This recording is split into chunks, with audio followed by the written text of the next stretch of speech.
बोलो सतगुरुदेव। परम पिता परमात्मा कबीर परमेश्वर, कबीर देव, अल्लाहु अकबर, ये वही परमात्मा है, वही परमेश्वर है जो बनारस में, काशी में, भारतवर्ष की पावन भूमि पर सन 1398 में शिशु रूप धार के वहां प्रकट हुए थे। सतलोक से सशरीर आए थे और फिर एक प्रसिद्ध कवि की उपाधि प्राप्त की, जुलाहे नाम से प्रसिद्ध हुए। वो परमात्मा पूर्ण ब्रह्म, सत्य पुरुष, अविनाशी प्रभु, परम अक्षर ब्रह्म है।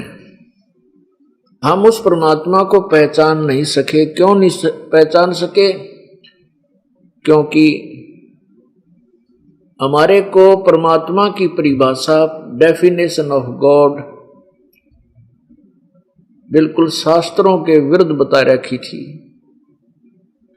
अभी तक सभी ने, जितने भी पंथ हैं, जितने भी धर्म हैं, उनका फाइनल डिसीजन है कि परमात्मा निराकार है।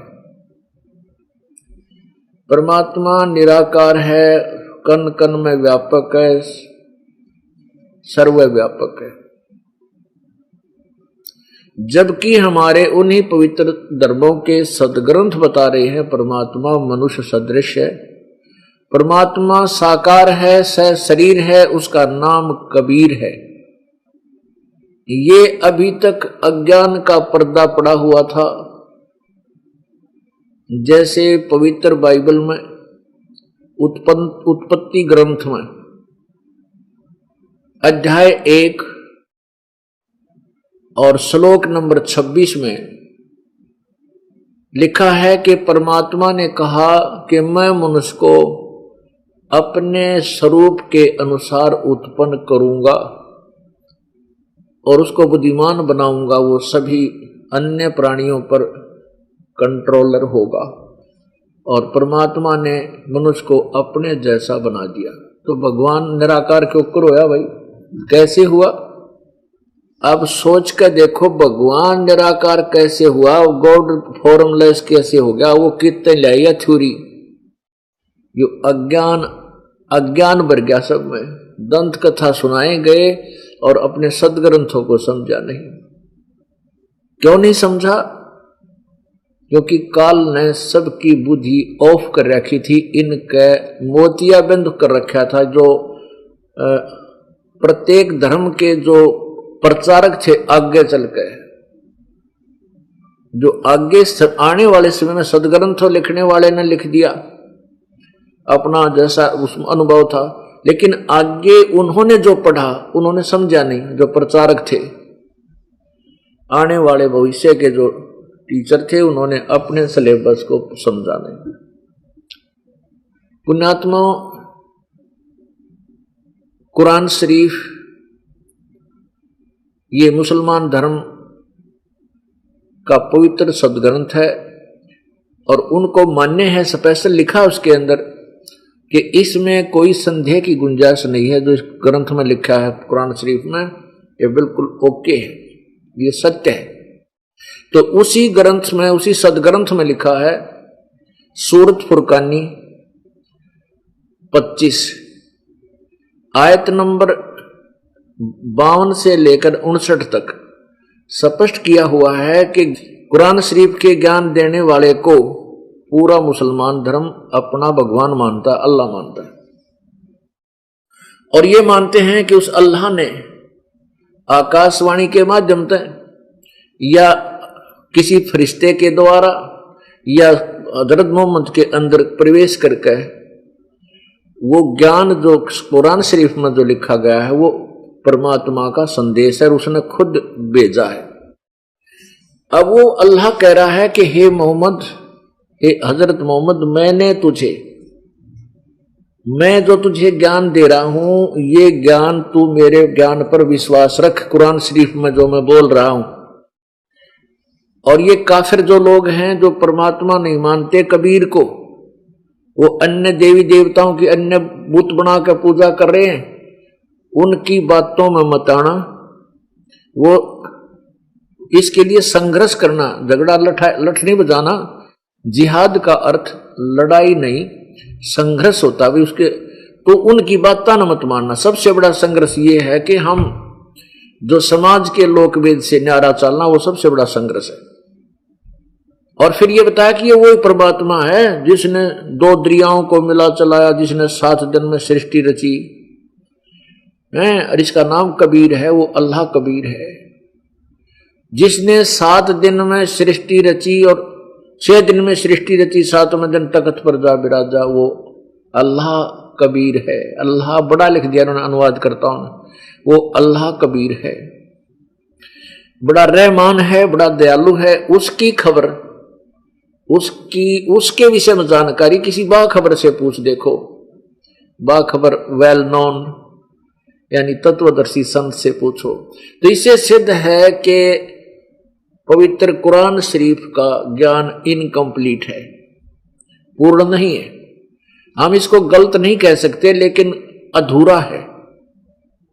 जो हजरत मोहम्मद का खुदा जो ज्ञान दे रहा है वो तो लिपिबद्ध हो चुका है इसमें कुरान शरीफ में। फिर वो खुद कहता है कि उस कबीर परमात्मा के विषय में जिसने वो सृष्टि रची है 6 दिन में, वो तो 7वें दिन तख्त पर जा विराजा। तख्त पर जा विराजे का अर्थ है एक देशीय साकार है, सर्वव्यापक नहीं है।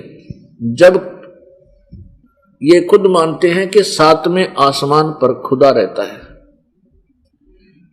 तो साकार होया, यानी किसी शेप में तो है वो, तो वो वहां तख्त पर जाकर बैठ गया। और वही प्रमाण कुरान शरीफ पवित्र बाइबल दे रहा है कि वो उस परमात्मा ने, जिस परमात्मा ने 6 दिन में सृष्टि रची, 7वें दिन विश्राम किया, उसने कहा कि मैं मनुष्य को अपने जैसा बनाऊंगा, और ऐसा ही बना दिया, उसको ऐसा ही उत्पन्न कर दिया। तो परमात्मा नर आकार है, निराकार नहीं है, नर आकार, मनुष्य जैसा सदृश, देहधारी मनुष्य जैसा है। हाँ, परमात्मा जैसे हमारा शरीर है, इसके मैटेरियल में और परमात्मा के शरीर के मैटेरियल में बहुत अंतर है। एक तो मिट्टी की मूर्ति हो, एक सोने की हो, कभी भी नष्ट ना हो, इतना अंतर समझो। अपने आत्माओं, इन दोनों धर्म के पवित्र सदग्रंथों ने रल मिलकर स्पष्ट कर दिया कि परमात्मा सह शरीर है, उसका नाम कबीर है, वो मनुष्य जैसा है।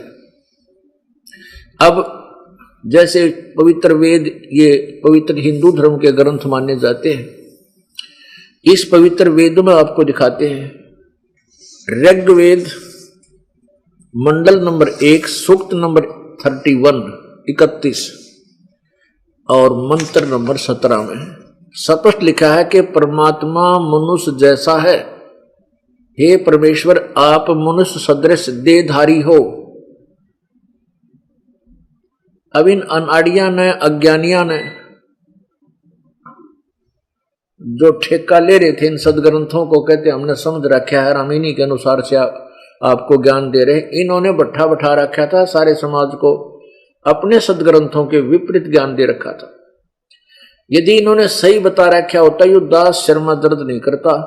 सच्ची बात बताऊं और बुढ़ा को आऊं, क्योंकि ये नकली लोग जिनकी दुकानें बंद होने को जा रही हैं, ये अब इन मुश्किल माच रही है कि क्यों कर इज्जत बचावा। इन समाज के बिगाड़ बनाने में कुछ लेना देना नहीं है, इन तो अपनी रोजी रोटी चाहिए। अगर ये समझदार बुद्धिमान है, मेरा सहयोग देना चाहिए और स्वीकार कर लेना चाहिए जो अभी तक गलत कर रहे थे। हम ना करेंगे तो करवा कर छोड़ दूंगा इनके हाथ खड़े करवाने हैं मैंने, जितने भी नकली संत हैं। एक दिन आओगा वो दिन, देख लेना, और जनता इनको धिक्कारेगी। नकलियों तुमने जुल्म कर दिया, इतनी झूठ बोला करें, इतने अनमोल जीवन को बर्बाद करने लग रहे, जरा सी बात समझ रहे। एक मनुष्य जीवन बालकों का खेल नहीं है मिलना। ये देखिएगा ऋग्वेद, पवित्र ऋग्वेद प्रथम मंडल ये महर्षि दयानंद सरस्वती द्वारा अनुवादित है। ये कहाँ से छपा है? प्रकाशक है सार्वदेशिक आर्य प्रतिनिधि सभा, 3/5, महर्षि दयानंद भवन, रामलीला मैदान, नई दिल्ली। अब देखना सूक्त नंबर 31 और मंत्र नंबर 17। ये देखिएगा, ऋग्वेद मंडल नंबर 1 सूक्त नंबर 31 और इसका मंत्र नंबर 17। इसमें लिखा है मनुष्यवत अग्नि। इन्होंने मनुष्यवद अग्नि का ऐसे अनुवाद किया है। देखो, मनुष्यवत, इस मनुष्यवद का संधि छेद किया गया, खुद स्वामी जी ने किया है मनुष्यवत। तो अग्नि माने परमेश्वर। अब अग्नि माने परमेश्वर है, ये सिद्ध करना होगा कि ये, क्योंकि इसने तो ठेका ले रखा था दानंद ने तो दुनिया को गुमराह करने का और वेदों के ज्ञान का गोबर करने का। अब देखो इन्होंने खुद इसमें क्या लिख रखा अग्नि माने, देखिएगा क्या अनुवाद किया स्वामी जी ने। वही ऋग्वेद मंडल नंबर 1 सूक्त 31 के मंत्र 17 का, हे पवित्र अंगीरा माने प्राण के समान धारण करने वाले। अग्नि माने क्या लिखा है, विद्याओं से सर्वत्र व्यापक सभाध्यक्ष आप। अग्नि का अर्थ लिख दिया सभा अध्यक्ष आप। मनुष्यों के आने जाने और आने के समान। अंगिरसवत शरीर व्यापक प्राण वायु के सदृश। अंगिरसवत यानी अंगिरस का अर्थ होता शरीर, सशरीर मनुष्य जैसे शरीर युक्त। राज्य क्रम व्यापक पुरुष के तुल्य वा, यानी मनुष्य की तरह। जैसे पुरुष यज्ञ के साथ कर्मों की सिद्धि कृत्य कराते हैं, वैसे उत्तम प्रतिष्ठा वाले विद्वान, विद्या के लेने देने वाले, जैसे सबको समान करने हारे विद्वानों में अति चतुर। अद्य कितना मनुष्यों को अच्छे प्रकार प्राप्त हुजिए। बताओ, उस मनुष्य को विद्या और धर्म की ओर प्राप्त कीजिए। सदने उत्तम मोक्ष के साधन में सचित और वहां उसको प्रतिष्ठित कीजिए। बताओ, कोई इसका तुक बना, कोई सेंस भी ना बनती इसकी सेंटेंस की है, तेरा गजब हो। अब देखिए, ये इस दास ने किया इसका अनुवाद, ये देखिएगा। ये है ऋग्वेद मंडल नंबर 1 सूक्त 31 मंत्र 17, मनुष्यवत अग्नि। इसका नीचे ये संधि छेद है सारी संस्कृत का। मनुष्यवत अग्नि, अंगीसवत अंगीर है, यातिवत सदने, पूर्ववत सूचे, अच्छ यह वह दैव्यम जन्म, आसादाय बहिर्षि यक्षी च प्रिय। इसका अर्थ है हे मनुष्यवत।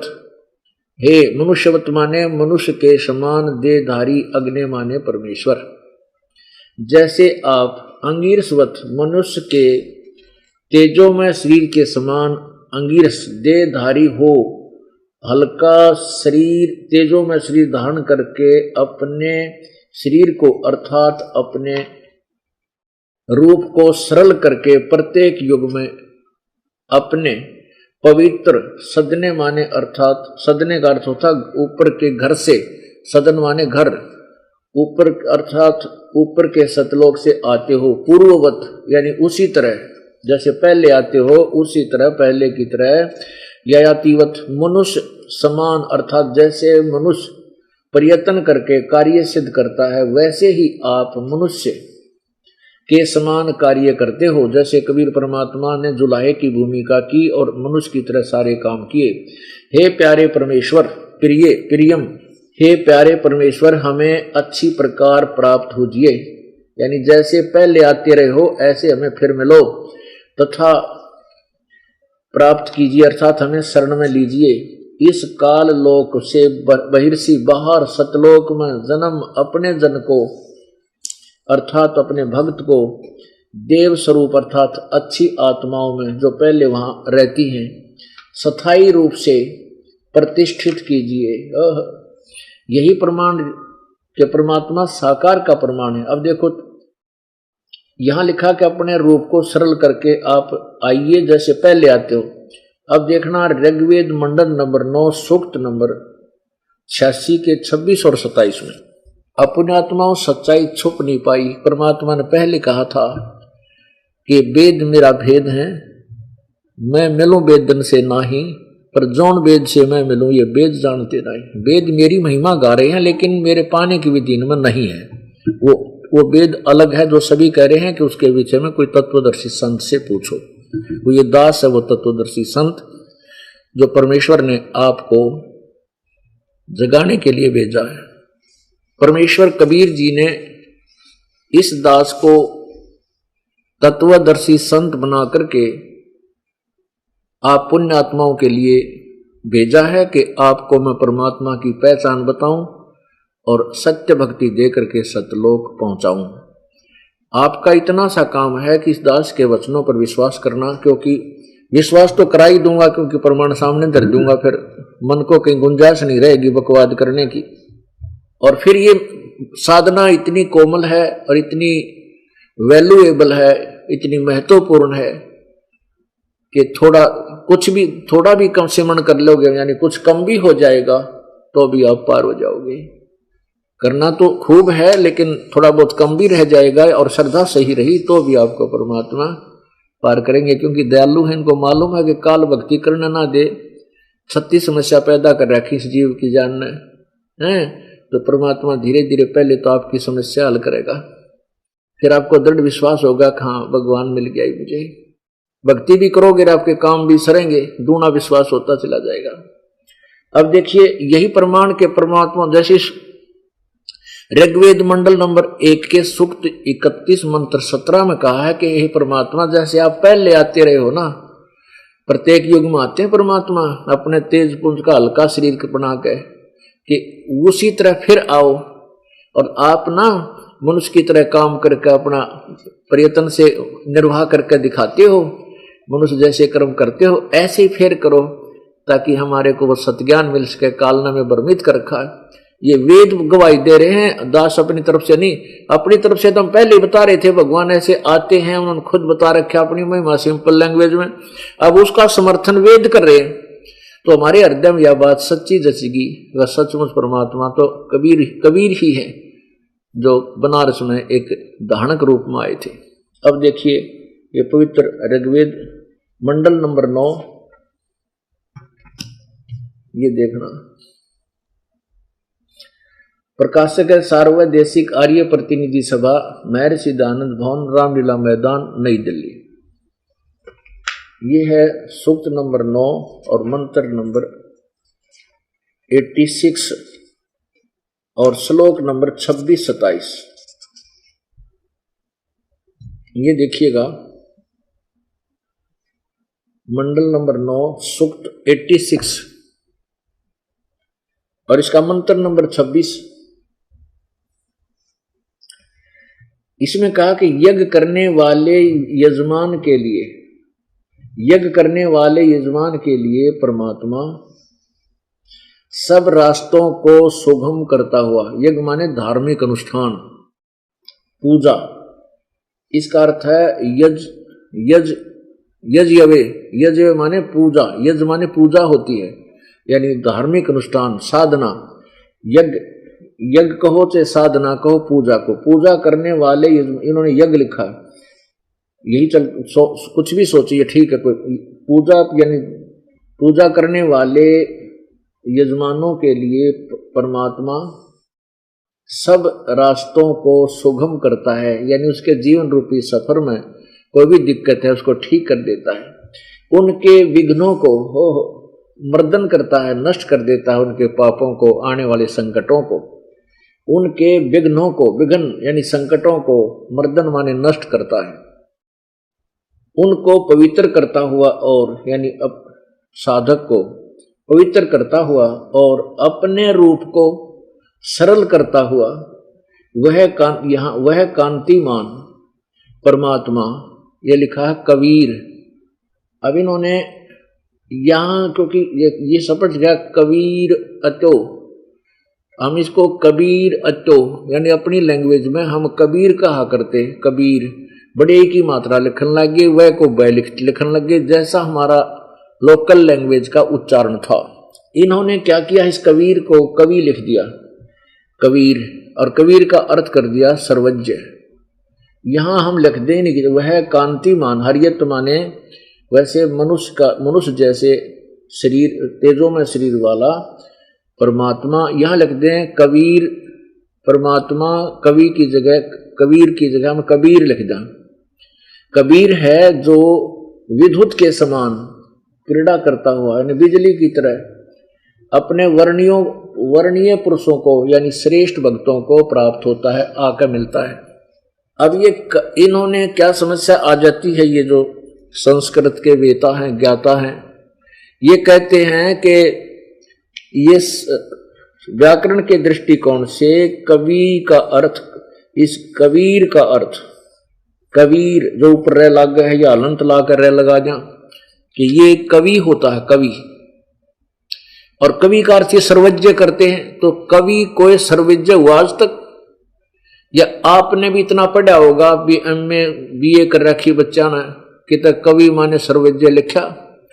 कवि का अर्थ, सीधा अर्थ तो कवि का होता है काव्यकार, एक पोइटर राइटर यानी कविता लिखने वाला। तो वो कोई भगवान हो सके?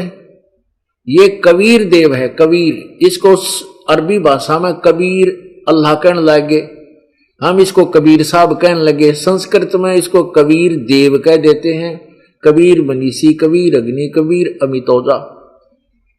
ये कबीर देव जो है ये कबीर साहब है। जैसे यजुर्वेद है, ये पवित्र यजुर्वेद है, और इसका संधि छेद कर दें हम, ये ऊपर वाला रह हटा के वेद नारी लिख दें और यहां 2 बिंदी लगा दें, और कहीं पर इस यजुर्वेद की महिमा हो और केवल यजु लिखा हो, यजुम या यजुअसी, यजु, तो उसका अर्थ यदि हम यजुर्वेद ना लिखेंगे तो यजु का अर्थ कर दें ठाक है। यजु का अर्थ है कि साधना की यज्ञ ऋचाएं, यज्ञ ऋचाएं जिसके अंदर है, यजु माने यज्ञ ऋचाएं, यज्ञ करने की के श्लोक मंत्र। अब वो है क्या, मैं यूं लिख दिया, इसका अर्थ कर दिया, और ये ना लिखा कि ये जो यज्ञ रचाए हैं उस पुस्तक को यजुर्वेद कहते हैं, यजुर्वेद। हम तो इसी प्रकार यदि हम कवि का अर्थ कर देंगे, नो को ना यो कबीर है भगवान जो ऐसी लीला करता है, तो कैसे पहचानेंगे उसको? अगर ये व्याकरण इन्होंने बनाई है, भाषा फर्स्ट है और व्याकरण नेक्स्ट है, बाद की बात है। व्याकरण, भाषा पहले है, व्याकरण बाद में है। तो हमने भाषा से व्याकरण बनाई है, अगर व्याकरण गलत बन गई है तो उसको ठीक किया जाएगा, क्योंकि इनका अनुवाद ऐसे थे, वेदों को समझे क्या ने व्याकरण के बनाई होगी, उसमें भी इसी कारण से त्रुटि रही है व्याकरण में, क्योंकि ये वेदों को समझ नहीं सके, भाषा को समझ नहीं सके। आगे देखो, अब ये दास ये बता रहा कि वो परमात्मा, अब ये दास पहले से कहता रहा था आपको कि वो सच्चाई थी जो परमेश्वर ने स्वयं बताई है, कि वहां सतलोक में परमेश्वर का शरीर बहुत तेजों में है।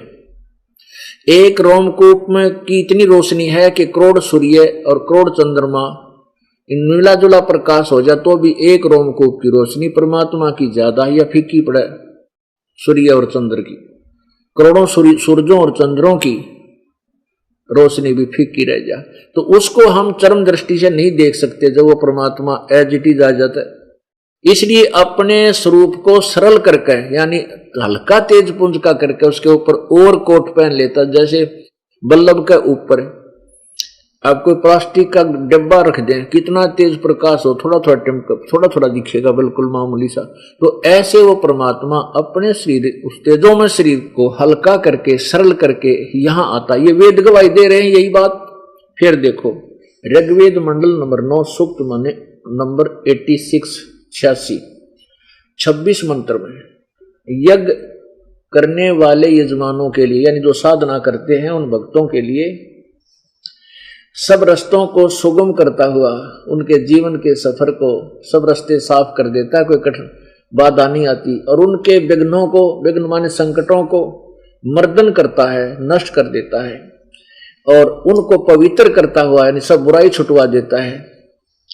और अपने रूप को, ओह यानी रूप तो सह भगवान का साकार हुआ, अपने रूप को सरल करता हुआ यानी हल्का तेज पुंज का बनाकर वह कांतिमान परमात्मा कबीर, इन कबीर का अर्थ सर्वज्ञ कर दिया, हम यहां लिखते हैं कबीर, विद्युत के समान क्रीड़ा करता हुआ यानी बिजली जैसी गति से और शीघ्रता के साथ वर्णीय पुरुषों को प्राप्त होता है। वर्णीय माने श्रेष्ठ, अच्छे भगत, मतलब बहुत श्रेष्ठ भक्तों को आकर प्राप्त होता है, जो अच्छी आत्माएं होती हैं। और परमात्मा खुद कहते हैं अपने उस तत्व ज्ञान में, जैसे गीता जी अध्याय नंबर 4 के श्लोक 32 में कहा है कि उस विशेष ज्ञान, विशेष जानकारी, विस्तृत जानकारी भक्ति मार्ग की उस परमेश्वर सच्चिदानंद घन की वाणी में है। तो क्या कहते हैं, जैसे आप ब्रह्म वेदी में पढ़ते हो, गैबी ख्याल विशाल सतगुरु अचल दिगंबर थीर है, भक्ति हेत आन काया दर आए, अवगत सत कबीर है। फिर कैसे बताते हैं,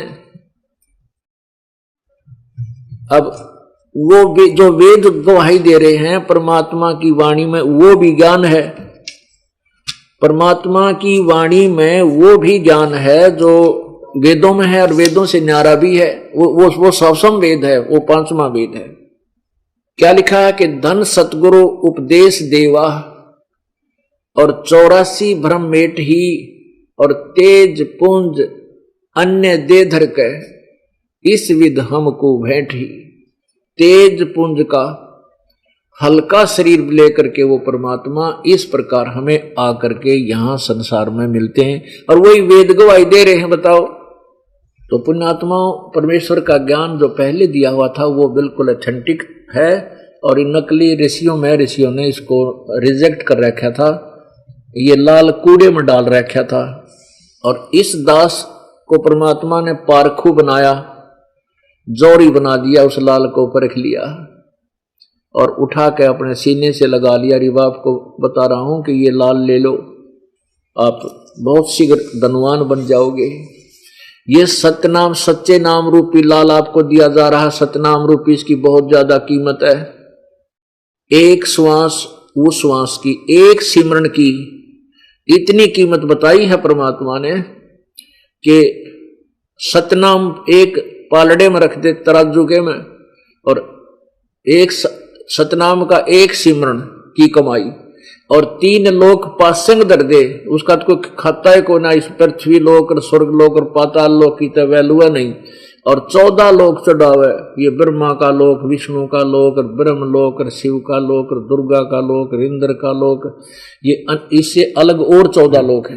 ये 14 लोक दूसरे पालड़े में रख दे और तो ना तुलाया राम रंगोरियो, तो एक सिमरन की कमाई इतनी ज्यादा है कि वो पलड़ा भारी रहेगा और ये 14 लोग ऊपर न उठ जाएंगे, इतनी कीमत इनकी नहीं है। सतनाम पालड़ रंग होरी हो, 14 लोक चढ़ावे राम रंग होरी हो, 3 लोक पासंग धर रंग होरी हो, तो ना तुलाया राम रंग होरी हो। तो ये लाल है, एक लाल की कीमत करोड़ों रुपए है, और जब वो लाल आपका न मिल जाए तो फिर होगे ना सेठ कति। तो ये सिमरन आपको थोड़ा भी कर पाओगे तो भी आपके काल के ऋण को शीघ्र मुक्त करवा कर सतलोक ले जाने योग्य बन जाओगे, लेकिन रहना मर्यादा।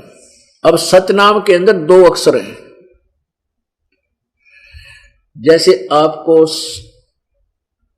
संत मत भाग राधा स्वामी सावण सिंह जी के प्रवचनों में लिखा है। उन्होंने कहा कि गुरु ग्रंथ साहिब में लिखा है कि सोए सतगुरु पूरा कहावा जब 2 अक्षर का भेद बताओ, और खुद उसमें आगे अड़ंगा डाल रखा है ना कि वो 2 अक्षर तो आगे मिलेंगे पर ब्रह्म मरे पाछे मिलेंगे, तने तेरा गजब हो।